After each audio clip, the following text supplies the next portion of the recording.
বৈধ বইলা আমি আজকে টাকা ছাড়া লাগতেছে ফোনটির মাধ্যমে। এই টাকাটা আজকে আর যদি আমার টাকাটা যদি ব্যাংকে যাইতো, আজকে ব্যাংকে লিমিটেড যাইতো, এই লিমিটেড দ্বারাতে আমার দেশ অনেক উন্নত হইতো। আজকে আমার দেশের জন্য আমি কিছু করতে পারি নাই। এই জন্য আমি ডক্টর ইউনূস সাহেবের কাছে আবদার, আমরা যারা অবৈধ আছি তাদেরকে কি করা যায়, তাদেরকে নিয়ে বিশেষ করে সৌদি আরবে এই মানুষ হয়রানি হইতেছে। চুডু মুআসাসা যারা সৌদির কাছে যারা আকাম বানায়, এই চুডু মুআসাসার সৌদিরা টাকা নিয়ে আমার কাছ থেকে 9,000 রিয়াল নিছে, নিয়ে আকামাটা বানাইছে। ঠিক ওই 3 মাস পরে আমার গ্রুপ মারিয়ে দিছে। 1 বছরের টাকা নিছে, নিয়ে 3 মাস পরে গ্রুপ মারিয়ে দিছে।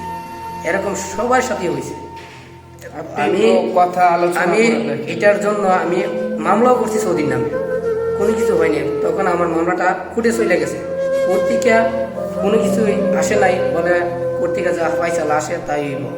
তখন আমি কোর্টের আশায় অনেক দিন যাবৎ বসে আছি। গত 5 দিন যাবৎ আমি চিন্তা করলাম কি করুন, আমার তো কোনো ফাইসালা আসে না, আমার বাড়িতে চলে